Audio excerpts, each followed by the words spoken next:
As children of God, our calling is to do God. We are called to do God. We are called by God to do God. What are you doing? I'm doing God. So, what does it mean to do God? To do God is to do the will of God. To do God is to do the things that God will have you do. Are you there? So, anytime you are doing the will of God, you are doing God. Because the will of a man is actually the revelation of that man. What you are willing to do is a revelation of who you are. That's the truth. So you know a person's personality through his will, what he is willing to do. Are you getting what I'm saying? So we are called to do God because we are called to do the will of God. So the will of God is God Himself. The will of God is God Himself. Praise God. So we are called to do the things that pleases Him. So as we do the things that pleases Him, we are doing Him. We are doing His will. Now, when you do God, men knows God. Men will know God. So a man that is not doing God cannot reveal God to his generation. So the reason God can be seen from the things we are doing is because we are actually doing God. So it's beyond the things. There is an image that is created in the actions.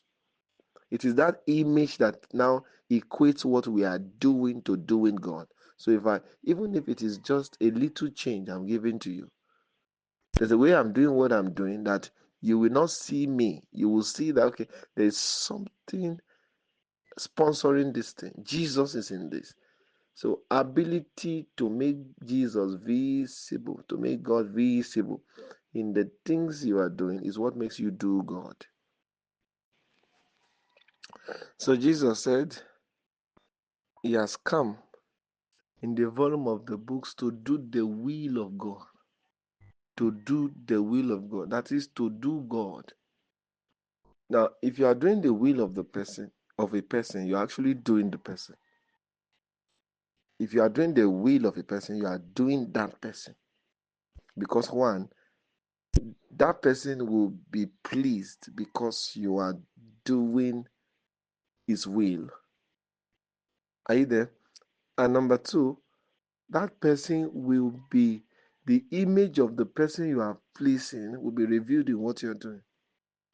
So if we are doing now, look at this. What will differentiate our doings with the things that this world is doing is the image that is formed. We can do good and not do God. Either we can do good and not do God.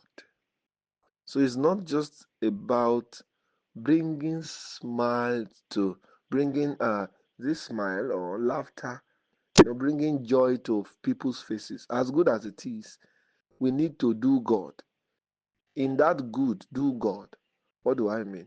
You don't just give things to people either without adding the gospel to it.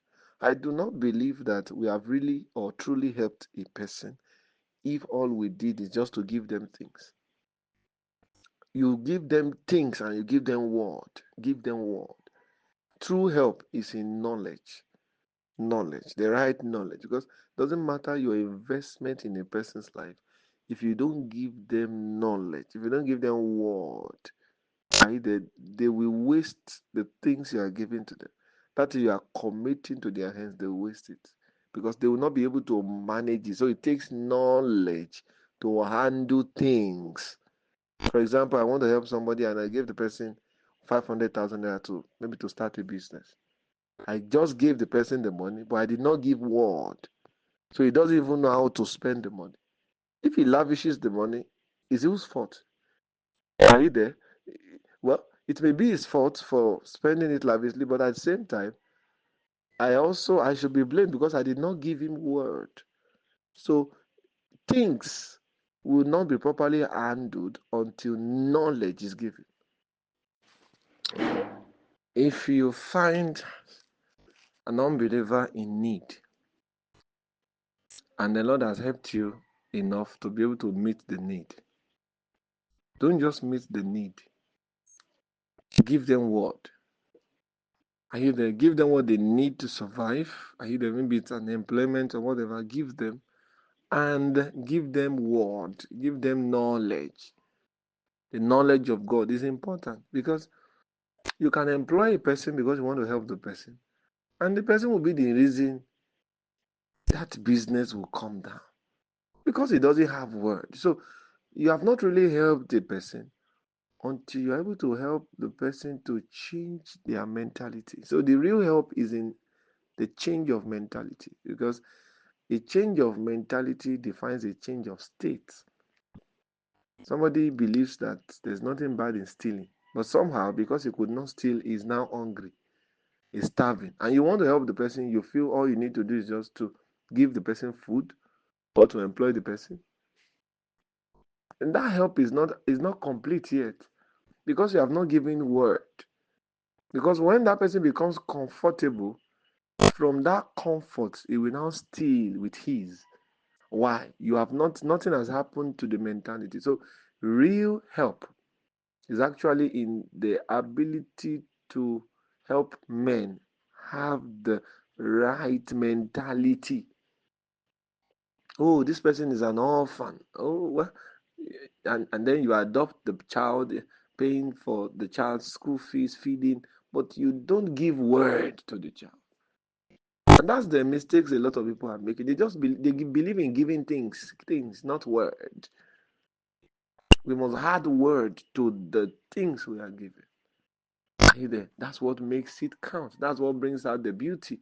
So that in time to come, by the time you see the people that God has, been able to help through you, you will rejoice.